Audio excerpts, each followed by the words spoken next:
Hello, I'm Derek Walker. I'm the pastor of the Oxford Bible Church. Today we're going to discuss the issue, where was the temple located? The temple being a most holy place. A holy place is a place that God has set apart for himself and for the fulfillment of his purposes. It's a place where God has chosen to act in history and to reveal himself and his glory. This doesn't just apply to the past, also to the future, because the prophetic scriptures reveal God is not finished. He will intervene again and reveal his glory, and he'll change things on earth in dramatic ways. And of all the lands on earth, the land of Israel is said to belong to God in a special way, so that God often calls it my land. Of all the places in Israel, Jerusalem is called the holy city, the city of God, and the city of the great king. And Jesus in the New Testament reaffirms that Jerusalem is the city of the great king. And then if we look at Jerusalem, we find the holiest place is the Temple Mount, where the holy temple stood, and it's called the Holy Mountain. Psalm 48 says, "Great is the Lord, and greatly to be praised in the city of our God in his holy mountain. Beautiful in elevation, the joy of the whole earth is Mount Zion, on the sides of the north, the city of the great king." Within the temple itself was the holy place, and then the most holy place of all, the Holy of Holies, God's earthly throne, where his glory dwelt. Some say that now that Christ has come, places are no longer important. But they forget that God's purposes have not been finished yet. For example, the Bible predicts in Zechariah that Jesus will return to the Mount of Olives, a specific place, and he'll reign over the earth from Mount Zion, from the Temple Mount in Jerusalem, and reign from the throne of David for 1,000 years. Before that, Revelation 11 tells us that the Jews will rebuild a third temple on the Temple Mount, and God will use it to reach Israel and the nations through the ministry of the two witnesses.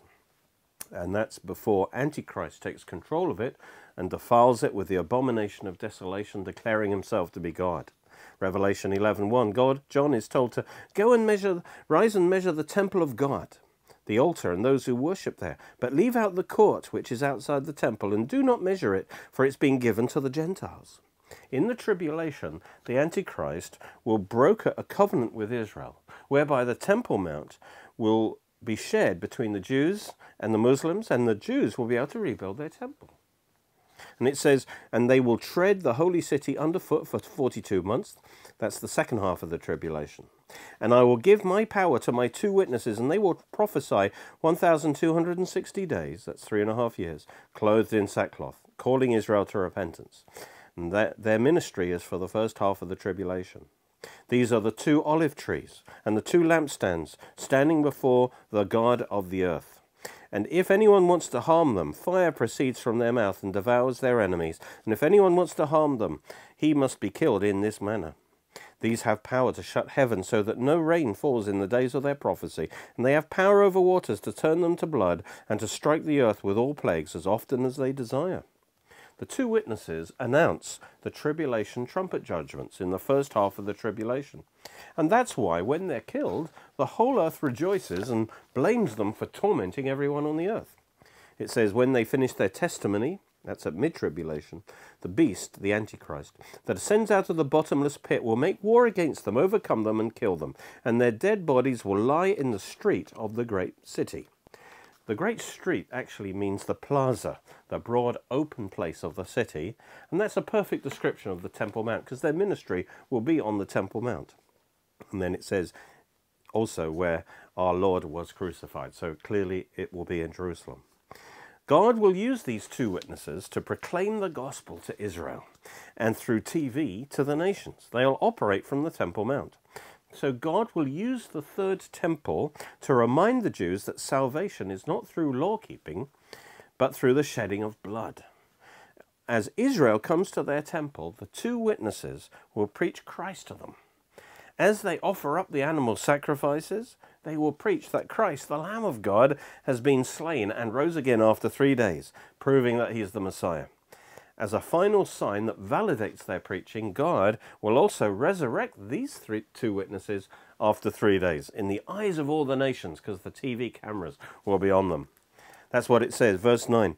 Those from the peoples, tribes, tongues, and nations will see their dead bodies 3.5 days, and not allow their dead bodies to be put into graves.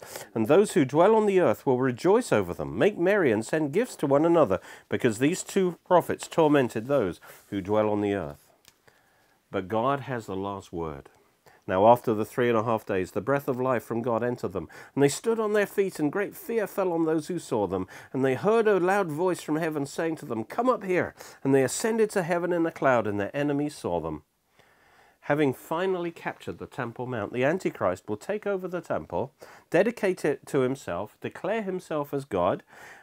Paul says of him in Thessalonians, he opposes and exalts himself above all that is called God or that is worshipped, so that he sits as God in the temple of God, showing himself that he's God. Notice, Paul here calls the third temple a temple of God. So it's built in the right place. And the Jews have already decided that there is only one place where they can rebuild the temple, and that's where all the other temples were, and that is on Temple Mount. Daniel 9:27 describes what the Antichrist does next. It says he will confirm a covenant with many for 1/7, that's for 7 years. And in the middle of the 7 years, he will put an end to sacrifice and offering in the temple. And the Antichrist will set up an abomination that causes desolation until the end that is decreed is poured out on him. That's his destruction at the second coming of Christ. So, this says that halfway through the 7-year tribulation, the Antichrist breaks the covenant, takes over the temple, stops the Jewish sacrifices, and sets up an abomination in the temple and desecrates the temple that way. And an abomination is an idol to a false god, even to himself. And perhaps that's the image of the beast that Revelation 13 talks about.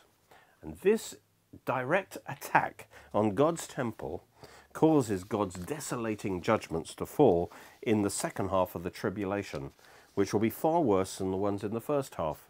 And that's why it's called the Great Tribulation. And that's why it's called the Abomination of Desolation. It brings desolation down. So God takes his temple seriously, and the desecration of his temple he takes very seriously indeed.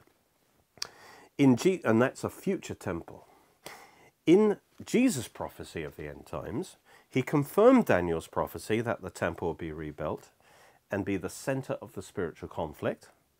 And he refers to Daniel's prophecy, and he points out that it yet has to be fulfilled. It's in Matthew 24. When therefore you see the abomination of desolation, spoken of by Daniel the prophet, standing in the holy place. Notice he calls the temple the holy place. Let those in Judea flee to the mountains, for then there will be great tribulation, such as not been seen since the beginning of the world until this time, no, nor ever shall be. Notice he describes the future temple as the holy place. So the true location of the temple and its holiness is still important to God and to Satan. And this is the reason why it's the center of the action and the spiritual warfare in the tribulation. So the present spiritual battle over the control of the Temple Mount will come to a climax in the tribulation, with the warfare of God and his Christ against Satan and his Antichrist. It will end with the return of Christ to the Mount of Olives, followed by his triumphant entry into the temple, just like he did in his first coming. And then that's where he will establish his earthly throne for the 1,000-year millennium. And then his throne will be part of a fourth temple that's described at the end of Ezekiel. And so we see that the temple was the center of action, spiritual action in the Old Testament. It was very much a center for the ministry of Jesus in the New Testament. He called it my Father's house. And it will be again the center of action in the tribulation and in the millennium. So God's temples are very important. And that's why the Temple Mount is the most contested piece of real estate in the world and the center of a great spiritual warfare, so much so that many see it as a potential trigger for the next world war. It's still a holy place that God has set aside and apart for the fulfillment of his purposes, and which Satan contests and desires to control instead of God. And so presently this is manifested by the competing claims and the struggle between Islam and Israel over its ownership and control. And it's a major reason why any peace deal seems impossible at the moment, because neither side would be willing to give up the Temple Mount. The Jews claim their historic ties to the land, going back to God's covenant with Abraham, Isaac and Jacob, when God gave them the land, the whole land. Jerusalem was then captured by King David and made his capital, and Solomon then built his temple there. And all of this goes back long before the birth of Islam. Although in the past Islam didn't try and deny this Jewish history, recently their teaching, their propaganda has changed, and it tries to rewrite history and deny any Jewish connection with the Temple Mount. All this is motivated by the desire to claim control over this holy place. For Bible believers, the rebirth of Israel in 1948 and the recapture of Jerusalem in 1967 were acts of God, clear fulfillments of Bible prophecy for the end times, setting the stage, as it were, for the final countdown, the final showdown. So Israel was born into a spiritual warfare over her right to exist and possess her land, and especially Jerusalem and the Temple Mount is at the center of this warfare. Into this spiritual warfare have stepped some well-meaning but misguided Christians with a novel theory originated by Dr. Ernest Martin that the temple was never on the Temple Mount at all, but in the city of David, whilst the Temple Mount was actually where the Roman Antonia fortress stood. My intention is to prove to you that this theory isn't just false but dangerous, because it's being used and gives encouragement to the enemies of Israel. It supports the modern radical Muslim narrative that Israel and the Jews have no right to the Temple Mount. It's given heart, as I say, to the radical Muslims that even Christians, many Christians are on their side and against the Jews on this key issue. If we go to the Temple Mount today, it's basically a large platform with some Islamic structures on it. The temple of Jesus' time was destroyed by the Romans in AD 70 so that nothing is left of it. And this was part of the judgment on Israel for their national rejection of the Messiah. As a result, it's just a platform. During the Christian Byzantine Empire of the 4th to 7th centuries, the Temple Mount was abandoned and used as a rubbish tip. And the center of holiness for the Christians became the great Church of the Holy Sepulchre, which they thought was the location of Christ's death and resurrection.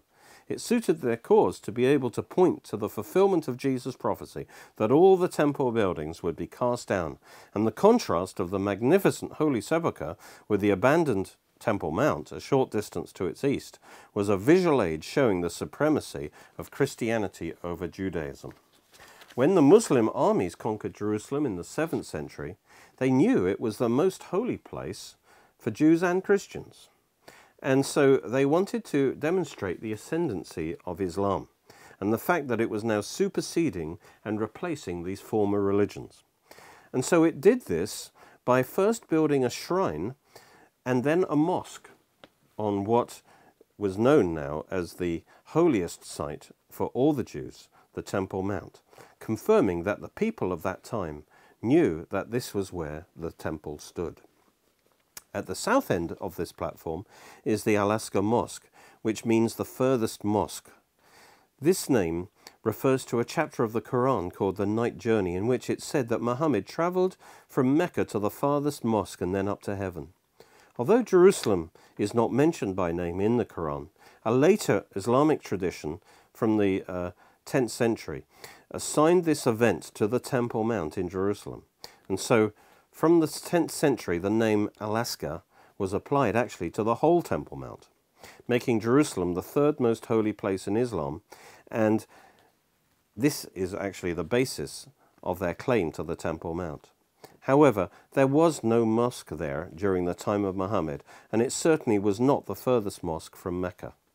In time, Al-Aqsa came to be applying just to the large mosque at the southern end of the Temple Mount.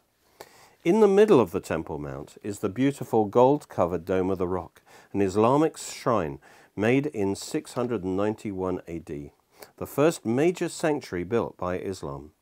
It was built to cover the only piece of exposed bedrock on the Temple Mount, the local peak of the mount. The Dome of the Rock is a shrine rather than a mosque, and it's obviously designed to cover the special rock beneath and to assert an Islamic rulership over it, because they believed in its holiness. But why would Islam consider this particular place to be so important? According to the current Muslim tradition, the dome was built to mark the place of Muhammad's ascension into heaven from this place. But if that were the case, there would be no need to erect the later Dome of Ascension nearby. Also, there's no evidence that the dome was built to mark the place of Muhammad's journey into heaven, because none of the original inscriptions refer to that part of the Quran. Now, there are inscriptions you can see today on the outside of the dome that talk about Muhammad's journey to heaven, but they were added much later, well after the tradition of identifying Muhammad's journey with Jerusalem, before it took hold. If the holiness of this rock in their eyes was not due to Muhammad's midnight journey, it had to be because they knew it was the holiest place on earth for the Jews, who believed that it was the Holy of Holies of the temple. And from that fact, they deduced, that is, the Jews deduced, that it was also the foundation stone of creation, and that it was where Abraham offered up Isaac. But it's all based on them believing it was the Holy of Holies. And so, in line with Islam's assertion that it's the perfect fulfillment of all previous revelations, including to the Jews, it was imperative to appropriate the holiest site of the Jews for Islam. So this confirms that it was common knowledge in the 7th century that the temple was built on the Temple Mount, and the Holy of Holies was the rock that is now covered by the Dome of the Rock. So that's why they built the Dome of the Rock on that place. It was built deliberately over the Holy of Holies. Islam's way of demonstrating its supremacy over Judaism and Christianity is by building mosques over their holy places. So, in order to assert dominion over Judaism, what better place to build a shrine than over their Holy of Holies? Moreover, the Dome of the Rock served as a statement of superiority over Christianity, because the Dome of the Rock is on higher ground than the Holy Sepulchre, with a dome actually of identical dimensions to the Holy Sepulchre. So it obviously was built as a comparison, in competition you might say. And it was built in the Byzantine octagonal style, with the mosaic decorations that are somewhat reminiscent of certain Byzantine features. And all of this, you see, is declaring the Islamic appropriation and ascendancy of what came before. This was reinforced by the many Quranic quotes in Arabic along the inside walls of the Dome of the Rock, which were verses largely chosen from the Quran to call Christians to deny the sonship of Christ, the deity of Christ, and the Trinity. Later, the Crusaders came along, and they messed up the rock underneath the Dome of the Rock when they tried to convert it into a church. And although they did mess it up a lot, when they were building what they called the Temple of the Lord, you can still see, even today, and deduce where the original Holy of Holies was, because of the markings on this rock. And the original Holy of Holies, you can actually reconstruct it, and it fits the biblical dimensions perfectly. And especially impressive is that right in the center of the Holy of Holies is a rectangular indentation in the rock in which the Ark of the Covenant would have fitted perfectly. And this helped keep it stable in the earthquake. So we have tremendous evidence, actually, that the Ark of the Covenant really was there where the Dome of the Rock is. That is the Holy of Holies. So all the evidence is definitely pointing towards the traditional view of where the Temple Mount is. And we're going to look at this in great detail over the next couple of programs. So the general belief, whether Jewish, Christian or Muslim, has always been that the dome stands above where the original Holy of Holies was. This is the position of the Jewish establishment based on research from their sources. And they have no doubt that this is actually where the temple was. And they know that when the temple is rebuilt, that's where it must be rebuilt. And every archaeologist also holds that this standard view is correct based on the evidence. However, in recent times, to strengthen their claim to the Temple Mount, the radical Muslim position has changed from what they held before, and they now deny there is any Jewish history or connection to the Temple Mount.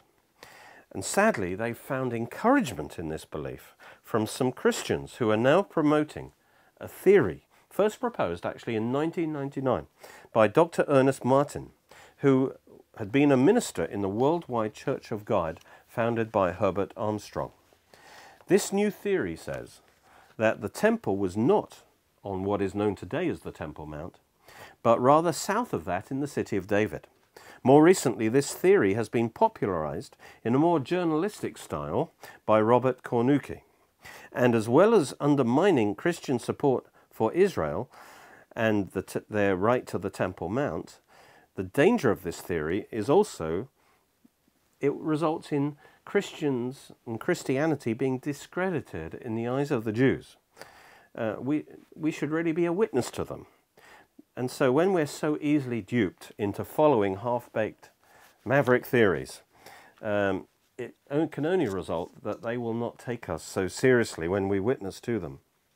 Ernest Martin has now died, but Robert Cornucci has brought this theory into evangelical circles. He and others who are promoting it are generally evangelical. They believe in God's purposes for Israel, and they're well-intentioned. They believe in Bible prophecy that the third temple must be rebuilt in the end times. But this seems to be an impossibility as far as the Temple Mount's concerned because of Islam, because of the hostility of Islam to this. For if Israel started to build a temple today, it would start a world war.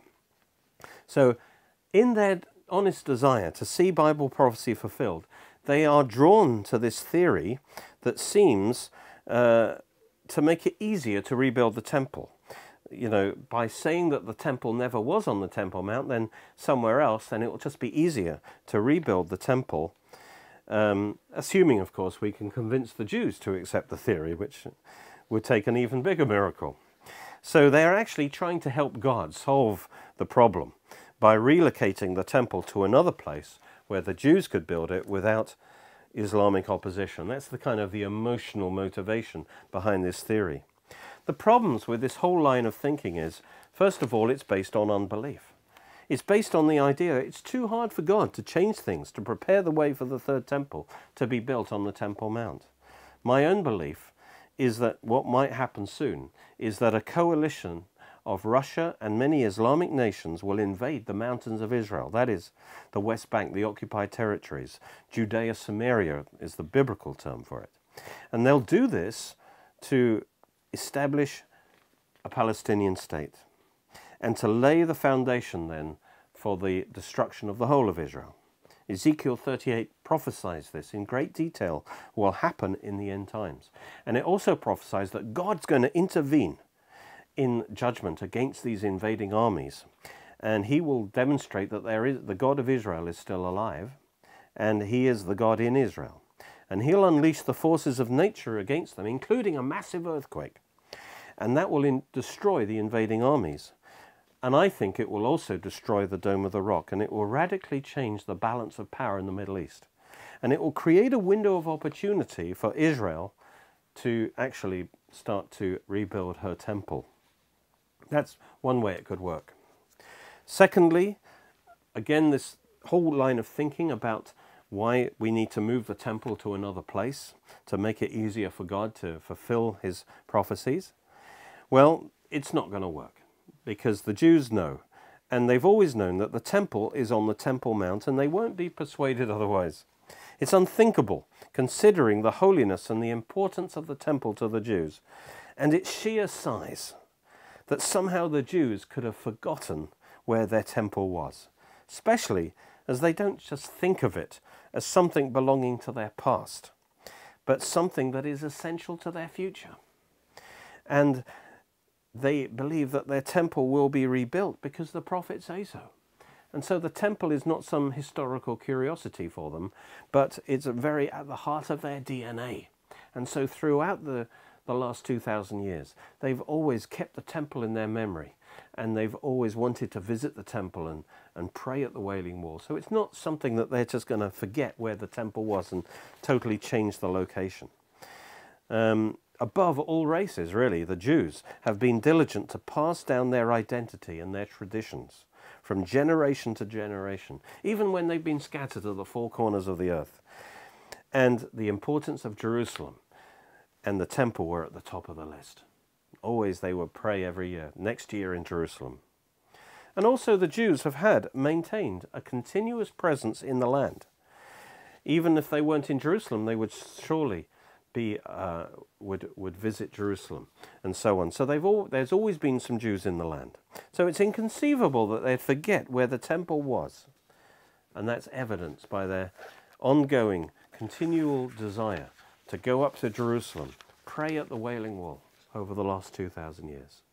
And also, because they knew any future temple had to be built on the holy place that God had previously ordained for the previous temples, because otherwise it wouldn't be a true temple if it's in the wrong place, it surely would have been a top priority for the Jews, and especially their leaders, to guard the knowledge where the previous temples were. And they have done that. And so that's why they are sure. They know where it is. And it's on the Temple Mount, and it's the Holy of Holies is where the Dome of the Rock is. And so there's no way the Jews are going to accept some other place that some Christians have conjured up in a modern theory. There's no way they're going to accept that. And so this new theory is also futile from that point of view as well. And thirdly, it's futile because Islam doesn't just oppose the Jewish control of the Temple Mount, but it disputes Israel control of all of East Jerusalem, including the Old City and the City of David. And so they would strongly contest a Jewish temple in that location as well. Now, next time we're going to continue this study, and we're going to investigate the true location of the temple by describing the two competing locations, the standard view and Martin and Cornucci's view. And one says it's on the Temple Mount, the other says it's in the City of David. We're going to describe those two possible locations, and we're going to look at the evidence for each one of them. And we're going to follow the biblical history of the temple, and we're going to describe the origins of the temple, and we'll see which theory fits the facts better. But also, we're just going to learn a lot about the temple because it's right at the heart of the revelation of the Bible and how important it is. And remember, you are a temple of the Holy Spirit, and so you are very important to God. His presence flows through you. You are the temple of God now in the earth.